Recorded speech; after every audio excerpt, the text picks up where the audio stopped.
विफाकी budget सरकारी मुलाजमीन दी तनख्वाहां allowances ते pension इजाफे का इम्कान। विफाकी हुकूमत की जानिब तो आइंदा माली साल 2023-24 के विफाकी बजट सरकारी मुलाजमीन की तनख्वाहां एडहाक अलाउंस की मद 30% तक जबकि पेंशन 20% समेत मैडिकल ते कन्वेंशन अलाउंसेस इजाफे का इम्कान है।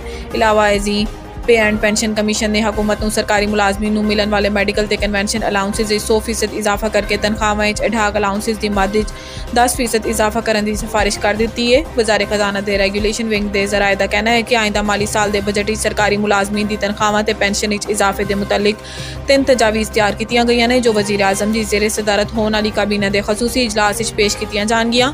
ऐसे इजलास मुलाजमीन की तनख्वाहां ते पेंशन के नाल अलाउंसेस इजाफे बारे हतमी फैसला किया जाएगा। IMF अगले माली साल ਲਈ टैक्स वसूलियां का हदफ 9200 अरब रुपए रखने ते राजी। आलमी मालियाती फंड अगले माली साल के दौरान टैक्स वसूलियां का हदफ 9200 अरब रखने ते राजी हो गया। जराए के मुताबिक अगले माली साल ਲਈ टैक्स वसूलियां का हदफ 9200 अरब रुपए मुकर्रर किया गया है। बजट 1600 अरब रुपए तो जायद के टैक्स वसूल किए जाएंगे। 510 अरब के टैक्स मिनी बजट लाए जा चुके हैं। जराए का कहना है कि 200 अरब रुपए के नए टैक्स फाइनेंस बिल के जरिए लगनगे। मजमूई तौर पर FBR रवां माली साल की निस्बत आइंदा माली साल 1900 अरब रुपए इकट्ठा करेगा।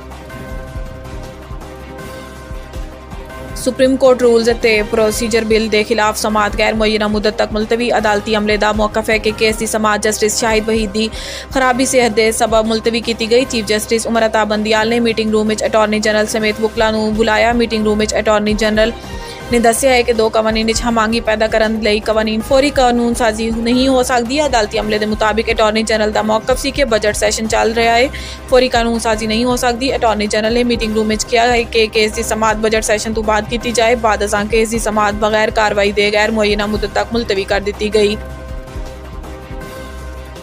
जहांगीर तरीन ग्रुप आज इस्तेकाम पाकिस्तान पार्टी का बाकायदा ऐलान करेगा। जराए के मुताबिक नई सियासी जमात इस्तेकाम पाकिस्तान पार्टी के पैटर्न इन चीफ जहांगीर तरीन होंगे। तो लाहौर के मकामी होटल आज शाम पार्टी का बाकायदा ऐलान किया जाएगा। जराए के मुताबिक इमरान इस्माइल, अली जैदी, फवाद चौधरी, आमिर कियानी, महमूद मौलवी, जयप्रकाश मुराद रास ते फिरदौस आशिकावान नई जमात का हिस्सा होंगे। जराए का दसना है कि साबिक MPA ज़हीरुद्दीन अलीज़ई, जावेद अंसारी, तारिक अब्दुल्ला, फयाज चौहान, नौमान लंगड़ियाल, नौरेज शकूर, रफाकत अली गिलानी ते मुमताज़ महरवी भी जमाती शामिल होंगे। जबकि फाटा तो जीजी जमाल ते KP तो अजमल वजीर भी पार्टी का हिस्सा ने।